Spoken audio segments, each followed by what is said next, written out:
Hello, this is Nirmala Bandakavi. Now I am going to deal with the topic classification and tabulation. వర్గీకరణ మరియు పట్టీకరణ. Classification of data. Classification is the grouping of related facts into different classes. Classification is the process of arranging the data according to some common characteristics possessed by the facts constituting the data. వర్గీకరణ అంటే ఒకే గుణగణాలు కలిగిన వివిధ అంశాలను ఒక తరగతి లేదా ఒక వర్గం కింద ఏర్పరచడం. Purpose or objectives of classification. వర్గీకరణ ఉద్దేశాలు. It condenses the mass data. It facilitates comparison. It eliminates unnecessary details of data. It facilitates for further statistical analysis. ఇది దత్తాంశాన్ని సూక్ష్మీకరిస్తుంది, అలాగే పోల్చడానికి వీలు కల్పిస్తుంది, అనవసరమైనటువంటి వివరణల్ని తొలగిస్తుంది, గణాంక పరిగణనకు అనుకూలింపజేస్తుంది. Types of classification. వర్గీకరణ పద్ధతులు. First one, quantitative classification. Data are classified on the basis of same characteristics capable of quantitative measurement is called quantitative classification. Example, height, weight, marks, etc.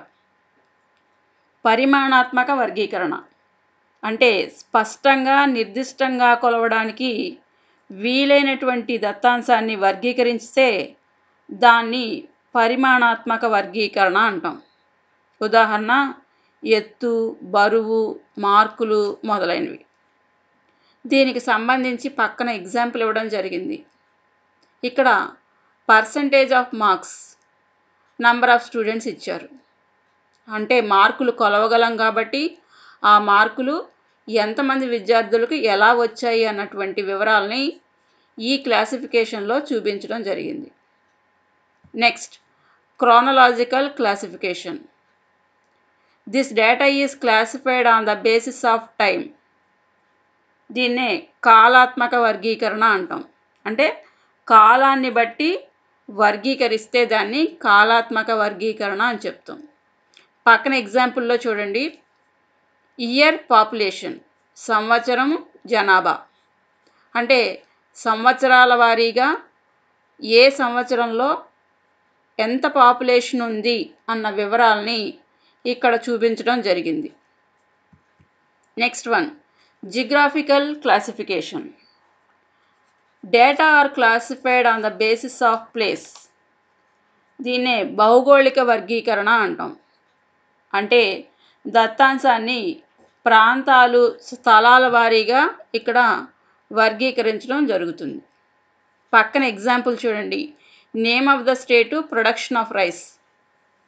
రాష్ట్రం పేరు, వరి ఉత్పత్తి ఇవ్వడం జరిగింది. అంటే ఏ రాష్ట్రంలో ఎంత ఉత్పత్తి ఉన్నది అన్న వివరాలని ఇక్కడ చూపించడం జరిగింది. అంటే ప్రాంతాల వారీగా ఇక్కడ వర్గీకరణ జరిగింది. Next, qualitative classification. The data are classified on the basis of some attributes or quality like education, literacy, etcetera. గుణాత్మక వర్గీకరణ అంటే నిర్దిష్ట లక్షణాలు లేదా గుణాల బట్టి ఇక్కడ వర్గీకరణ జరుగుతుంది. ఉదాహరణ, అక్షరాస్యత, ఉద్యోగం, ఇలాంటి వాటి ఆధారంగా వర్గీకరణ జరిగితే దాన్ని గుణాత్మక వర్గీకరణ అని చెప్తాం. పక్కన ఎగ్జాంపుల్ చూడండి, పాపులేషన్ ఇచ్చి దాన్ని 2 రకాలుగా విభజించారు, మేలు, ఫిమేల్. మళ్ళీ మేల్లో లిటరేట్స్, ఇలిటరేట్స్, అలాగే ఫిమేల్లో కూడా లిటరేట్స్, ఇలిటరేట్స్ కింద విభజించి వర్గీకరించి చూపించడం జరిగింది. అంటే ఇక్కడ గుణాల ఆధారంగా దీన్ని వర్గీకరించడం జరిగింది. Next topic, tabulation. It is a systematic arrangement of data in columns and rows. It is designed simply to present the data.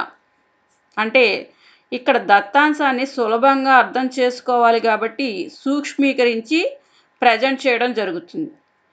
ఇది పట్టిక రూపంలో చేస్తారు కాబట్టి దీన్ని పట్టీకరణ అంటారు. ఆబ్జెక్టివ్స్, ఉద్దేశాలు.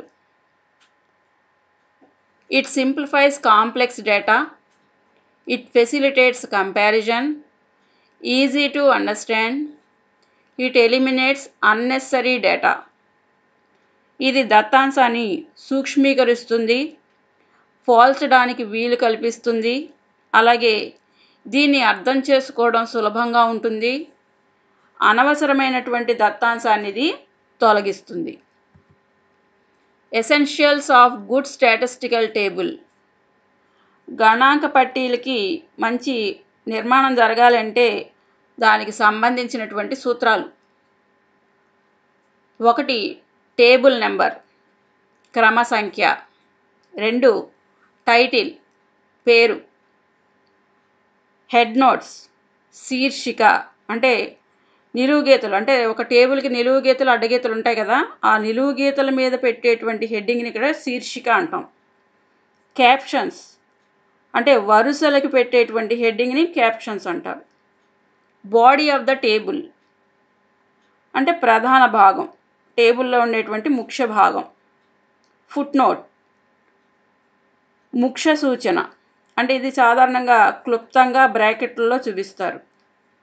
అలాగే లాస్ట్ది సోర్స్ నోట్, పాద సూచి, అంటే ఎక్కడి నుంచి ఈ సోర్స్ తీసుకొచ్చాము అన్నది చూపించడానికి వీలుగా దీన్ని ఇక్కడ పొందుపరుస్తారు. ఇప్పుడు నేను చూపించబోయే స్లైడ్స్ అన్నీ కూడా ఈ ట్యాబులేషన్కి, టేబుల్ ఫామ్స్కి ఉదాహరణలు, అంటే అందులో ఉన్నటువంటి రకాలు అని కూడా చెప్పచ్చు. ఫస్ట్ది సింపుల్ టేబుల్. చూడండి, ఇందులో సాధారణ పట్టీ అంటారు దీన్ని.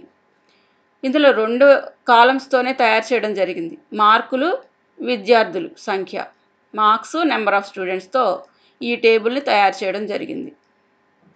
రెండవది double or 2 fold table or 2 way table. దీన్నే డబుల్ ట్యాబులేషన్ అంటాం. ద్విమార్గ పట్టీలు. ఇక్కడ మార్కులు, విద్యార్థులనే కొంచెం వైడెన్ చేసి చూపించారు. అంటే చూడండి, మార్కులు, విద్యార్థుల్ని మళ్ళీ 2 కేటగిరీల కింద విభజించి ఆ టోటల్ కూడా చూపించడం జరిగింది. విద్యార్థుల్ని మళ్ళీ బాయ్స్, గర్ల్స్ కింద డివైడ్ చేసి మళ్ళీ మొత్తం విద్యార్థుల్ని కూడా చూపించడం జరిగింది. సో దీన్ని డబుల్ ట్యాబులేషన్, ద్విమార్గ పట్టీలు అని చెప్తాం. నెక్స్ట్ది టేబుల్, 3 వే టేబుల్, ట్రిపుల్ టేబుల్ అని కూడా అంటారు. త్రిమార్గ పట్టీలు. ఇందులో కూడా మళ్ళీ దీన్ని కూడా వైడెన్ చేసి చూపించారు. ఇంకా ఎలాగా, బాయ్స్లోనే మళ్ళీ రిచ్, యావరేజ్, పూర్, టోటల్. అలాగే గర్ల్స్లో కూడా రిచ్, యావరేజ్, పూర్, టోటల్. అంటే ఇంకా వివరణాత్మకంగా ఈ టేబుల్లో చూపించడం జరిగింది. మొత్తం దత్తాంశాన్ని మళ్ళీ ఇంకా విపులీకరించి టేబుల్ని పెద్దది చేసి చూపించడం జరిగింది. Summary. Grouping of related facts into different classes is classification. It is used for further statistical analysis. వర్గీకరణ అంటే ఒకే గుణగణాలు కలిగిన వివిధ అంశాలను ఒక తరగతి కింద ఏర్పరచడం. ఇది మనకి ఇతరత్ర స్టాటిస్టికల్ అనాలిసిస్కి ఉపయోగపడుతుంది. Systematic arrangement of data in columns and rows is called tabulation. దత్తాంశాన్ని అర్థం చేసుకోవడానికి వీలుగా పట్టిక రూపంలో ఏర్పాటు చేస్తే దాన్ని పట్టీకరణ అంటాం. Now this is the end of the session. Thank you.